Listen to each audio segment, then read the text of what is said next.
So guys, बयनिबो सिगाङावनो जोङो चिकेन पक'रा बानायनो थाखाय बेबायदि बनलेस आरोना मोदोम गोजा बासिनानै लाग्रोनांगौ, हारा गोनां बिलकुल लानो नाङा।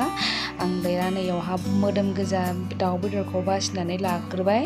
ओमफ्राय इयाव दा आङो नैबेयो जाबाय चिकेन कबाब पाउडार, ओमफ्रायो नैबे जाबाय कर्नफ्लर एबा जुखामनि पाउडार आरोना।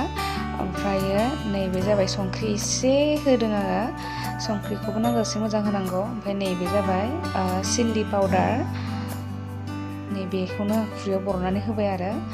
ओमफ्रायो नैबे जाबाय गरम मस्ला, बेखौबो एसे होनांगौ टेस्टनि थाखाय।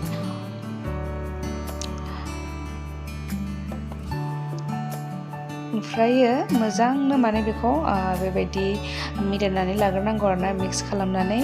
ओमफ्राय सामसजों मोजां जायाब्लाथाय आखाइजोंबाबो खालामनो हायो। ओमफ्राय दैखौ एसे एसे होनानै मिलायनांगौ आरोना, खनसेनो बुरजा होखानानै मिलायब्ला दैया माने बांद्राय जाफ्लांनो हागौ, बेनिखायनो एसे एसे होनानै मिलायनांगौ आरो। ओमफ्राय आं सामसजों मोजाङै जायैनि थाखाय आखाइजोंनो आङो मिक्स खालामबाय एसे एसे दैखौ होनानै। ओमफ्राय बेबायदि आरामनो मोजांनो मिक्स खालामनानै 10-15 मिनिटसो दोननानै होनांगौ आरो, दाउ बेदरखौ लगायनानै इदि। होमबाना माने मोजाङैनो मस्लाफोरा सिङाव हाबो।